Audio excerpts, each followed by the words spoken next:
in essence, I think that essentially they were talking about in the code that there is also a proof of benevolence function for Icosa similar to Hedron.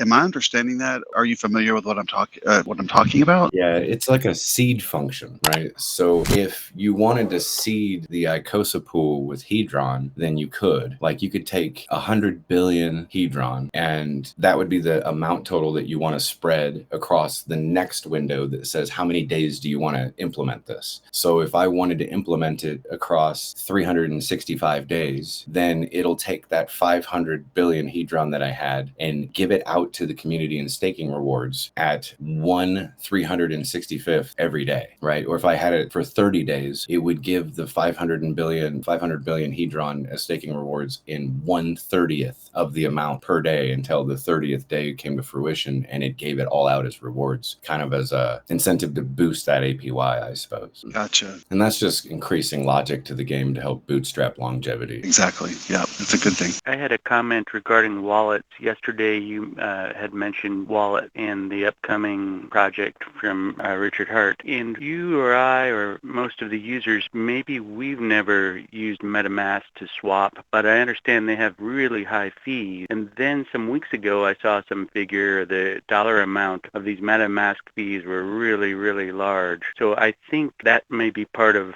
Richard Hart's design. Hey, we can build a better wallet than MetaMask. We can then introduce that flow of new users to, and that's my observation for what it's worth. And yesterday when you were chatting about it, no one had brought that up. So that's my 2 cents. I absolutely agree that it could cause some sort of revenue. And the more that we have an integrated, like full system straight up and down, including the fiat onboard and offboard ramp, then the wallet kind of all ties it all together in a very beautiful way. And I believe that what you're stating is absolutely correct. And Richard doesn't have any intentions to, well, as far as my knowledge, he doesn't have any intentions to copy paste MetaMask. He's just going to create a whole new, better wallet altogether. It won't be a copy of MetaMask. It'll be a new thing. I got a question. What would you say would be like the fair market value for Hedron? Would it be like the price of one t-shirt divided by like 5,555,000, etc.? I guess saying the term fair market value is kind of an odd thing, because fair market value is expressed on the chart in real time. It is the value. That is fair or not fair. It is what it is. Now, if you're trying to speculate on what a better price would be for Hedron, then you can just speculate to where the ceiling price is, right? Which is not necessarily fair value. It just would be what the expected value would be if the borrowing function was more incentivized and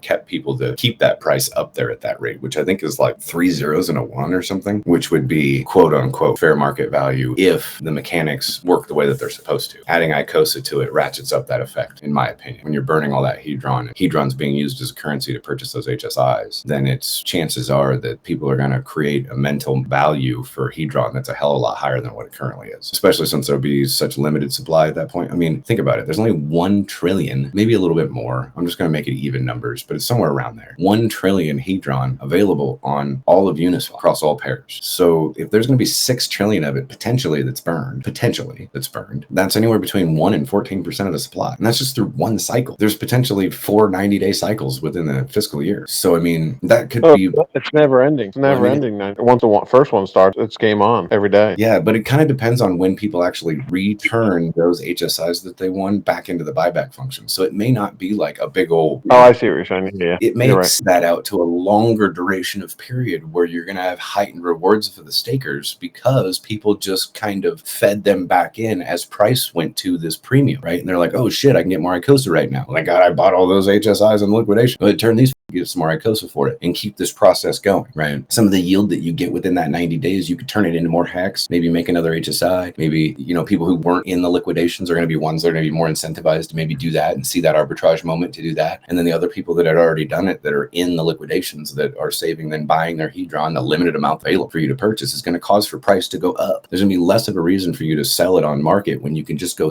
burn it and get more hex for it in these HSI, right? So it's more of a, it's not a buy the rumor, sell the news. It's more of a buy some Hedron, so you can buy some more hex, and it burns. So there is no sell pressure. Zero. It's all buy pressure. All of it. So in that case, Hedron, like when you say that there's a ceiling to Hedron, but then Hedron keeps getting more scarce, like you would never expect people to want to pay for a premium for Hedron because of why? Because eventually they'll be able to bar if the price of Hedron goes to a certain higher than the ceiling price, what you'll find is another arbitrary point. Kind of like how Icosa has an arbitrary point. When it goes to a certain point, it suggests that part I get. You go buy hex, right? This is different. Yeah. This suggests the same thing, that you go buy hex in Hedron through the borrowing function. Because if you can go make one T-share and borrow 5,555,000 Hedron and get more value in the Hedron than the hex itself, then you can just keep going and making HSIs and selling the Hedron for more hex, and then actually increasing the price of both of them. Meaning that there is a limit to the Hedron price where it suggests that you go buy more hex, go make more HSIs, borrow from that HSI, don't pay it back. Why the fuck would you pay it back? You don't need to. You just made more value off of borrowing it than even creating it in the first place. So you take the amount that you borrowed and then go extract that value back into more hex, make another HSI and extract more value until you've brought the price back down from that premium. There's a always buy pressure for hex whenever the price of Hedron and Icosa go to a higher level. It will always drag hex up with them. So no matter how much virality goes into Hedron and Icosa, it is price net positive for hex in all results. That's why this is the badass community. This is why this is the cool thing, right? People are understanding that it can't just go net. It has to suggest to the community that you go buy hex. The creation of Hedron and Icosa doesn't add sell pressure to hex. It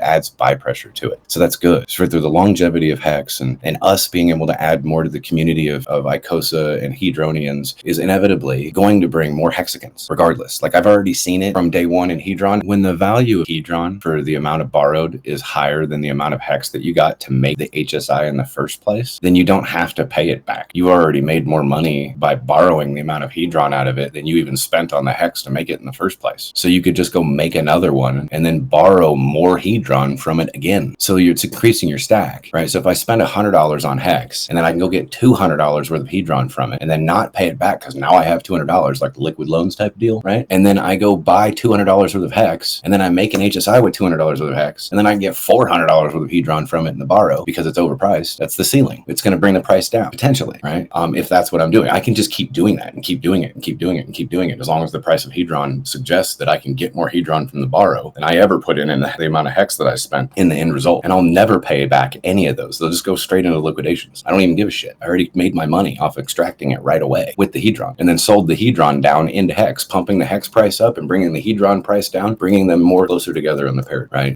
So now you lose that arbitrage moment when you're selling the Hedron into the hex. You're not selling into USDC and then going buying hex. I mean, I suppose you could, but it's going to work against you if you do that. So you check the liquidity pairs and you go across which liquidity pair provides you with less slippage. And then you just extract that value, make another HS, go buy more hex because now you can, because you started with $100. Now you got $200 worth of Hedron, right? So it creates that ceiling. It brings the price of Hedron back down to where it's supposed to be based off the value of the hex that you can get, equalizing those across the board. Does that make sense? Yeah.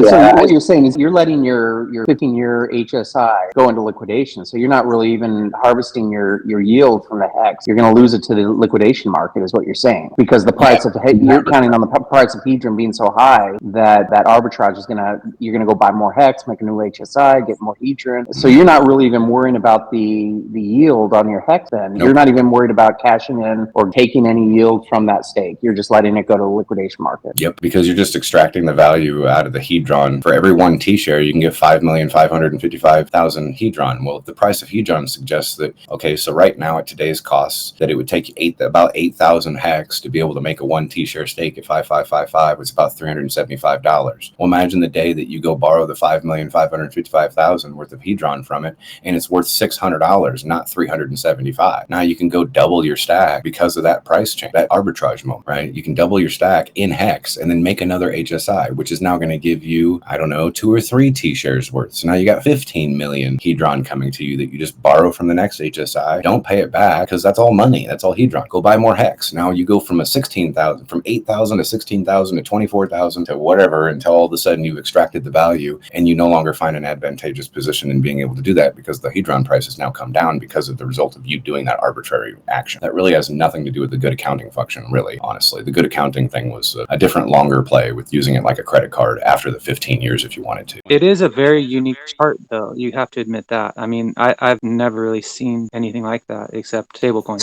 I expect that over time, as staking yields come out, out and more inflation happens, that this chart here gets more volatile in its presence. Correct me if I'm wrong, that there's like mechanics within this Hedron Icosa system that like it could indirectly create a correlation. Yeah, and I mean, absolutely it could. And this is the case, right? If this thing does happen, it's just because of the market sentiment and the way these functions work kind of in cahoots with each other. It's so intricate, right? It's so like closely bonded. Plus the liquidity. The thicker the liquidity in that range, the more likely it is to stay in that bound. So people jumping in with loads of liquidity in that really thin range, which they're doing, increases the chance of it staying there. But then it also makes it more volatile once it leaves that range. And so absolutely it could track that price, but it's not because of some tethering, right? And the best example is USDC. USDC has both a ceiling and a floor price at the same place, which is $1. There's nothing stopping USDC going to $1 million or to 1 cent. But if it ever goes above $1, people are motivated to go to Circle, like Coinbase, get a USDC for $1, take it to Uniswap and sell it, make the virtual arbitrage spread, and then it pushes the price of USDC back down to $1. If it goes to like 90 cents, people are motivated to go to Uniswap first, buy it for 90 cents, take it over to Coinbase, get a real dollar. And so if it ever leaves $1, and it's really $1, but it's always around it. But if it ever leaves $1, the further it goes from there, the more profitable it will be for somebody to move it back to $1, essentially, because the momentum of them doing the thing pulls it back. Which is most important. I mean, when you say it go HSI buyback, what that means is when the price of Icosa suggests that you have that arbitrary point, that you are now going and buying Hex instead of continuing to inflate this other token. Hex is king. Hedron incentivizes people with these arbitrary points to point you to Hex, to go get that arbitrage by buying Hex, which increases the value of Hex explicitly, which raises this arbitrary ceiling at that time. That ceiling is explicitly put there by Alex, so it incentivizes you to start buying Hex instead of the asset that you're in. And it uses the share rate to create this FOMO, to get in early, to get the yield early based off of the formula that's utilizing that share rate to give you yield in the first place. So it causes for you to stake your tokens, which is like burning it for a certain period of time, or at least extending that out. But either way, no matter how you shake this whole pig, that when you get to those arbitrary points, you're buying Hex. So Hex is never being diluted by Hedron or Icosa. Hedron and Icosa are always adding value to Hex, which over time will be very advantageous for everyone that gets that in their head. This is different. This is fun. The way I actually see it is it's an opportunity for squid, people who don't have a lot of wealth. It gives it more utility. So therefore, people that are whales, I think, unless they're arbitraging, there's not as much utility for them. But where I see the utility is for people with smaller wallets.